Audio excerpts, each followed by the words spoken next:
Bad pun, anyone?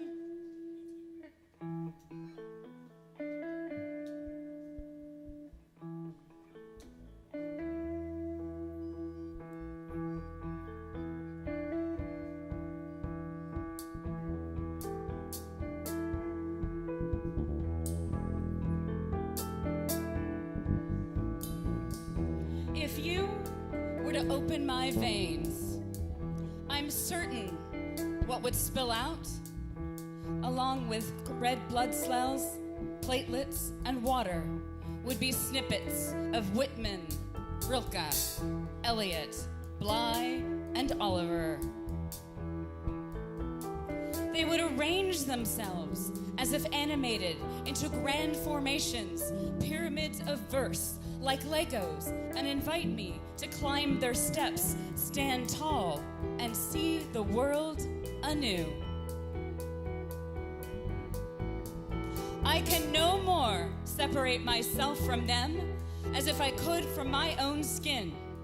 They have taken up residence inside me so deeply that my husband was able to spark our courtship by quoting Eliot from memory. Unreal city under the brown fog of a winter dawn.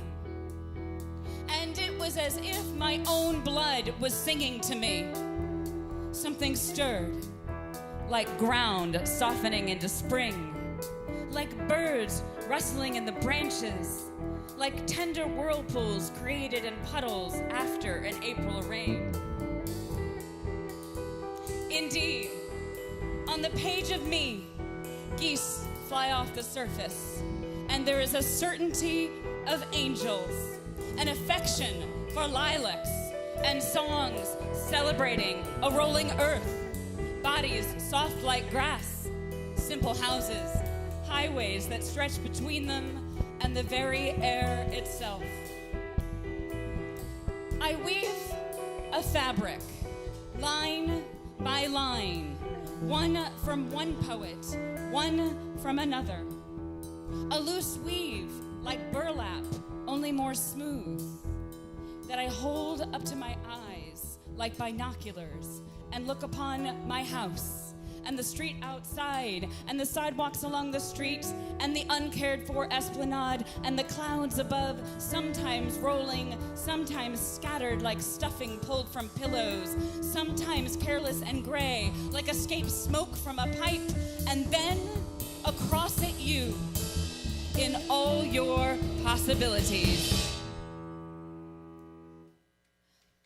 The third time we met,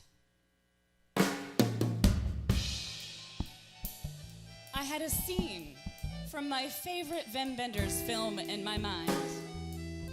The part where the woman walks into a crowded bar. Nick Cave is on stage singing From Her to Eternity. Discordant chords hit the brick back wall of the building, and the crowds filled with bodies slick with sweat and beer swells like a tide and recedes in time with a guitar, his voice a cry of wind over the sea. She sets eyes on him, former angel, shed of his armor, and they just know. I said to myself, it can be like that, just like that.